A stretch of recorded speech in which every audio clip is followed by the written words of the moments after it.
Breakings பார்த்து கொண்டிருக்கும் அனைவருக்கும் வணக்கம். இந்த என்ன பார்க்க போகிறோம்னா தீபாவளிக்கு எந்தெந்த படம் ரிலீஸ் ஆக போகுதுன்னு தான் பார்க்க போகிறோம். அதில் ஃபஸ்ட்டாக இருக்கிறது சர்தார் 2 தான் ரிலீஸ் ஆக போகுது.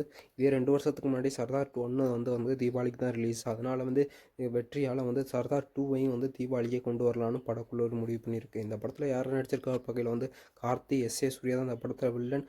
ஹீரோ மாநிலவிகா மோகன் தான் அந்த படத்தில் ஹீரோயினியாக போட்டிருக்கான். மியூசிக் டைரக்டர் சாம் சீஸுக்கு தான் இந்த மியூசிக் டைரக்டர். பிஎஸ் மித்ரன் தான் திருப்பியும் டைரக்ஷன் பண்ணுறாரு செகண்ட் பார்ட்டையும். ரெண்டாவது தகவலை சூர்யாவோட 45 படமும் தீபாவளிக்கு ரிலீஸ் ஆக போகிற மாதிரியே தகவலில் இருக்குது. இந்த படம் சூர்யாவோட 45 ஒரு கடைசி கட்ட படைப்பிடிப்பில் தான் இருக்குது. டேரக்ஷன் ஆர்ஜே பழசி தான் அந்த படத்தை டைரக்ஷன் பண்ணுறாரு. ஹீரோயினி திருஷா அந்த படத்தில் நடிச்சிருக்காங்க. மியூசிக் டைரக்டர் சாய் தான் அந்த படத்தை மியூசிக் பண்ணியிருக்காரு.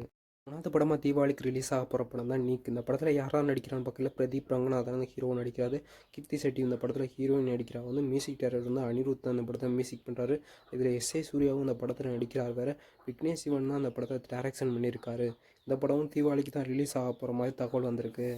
நாலாவது படமாக பைசன் தான் அந்த படம் தீபாவளிக்கு ரிலீஸ் ஆக போகிற மாதிரி அஃபீஷியலாகவே தகவல் வந்திருக்கு. இந்த படத்தில் யார் நடிக்கிறான்னு பார்க்குற த்ரூ விக்ரம் தான் அந்த படத்தில் ஹீரோ நடிக்கிறா.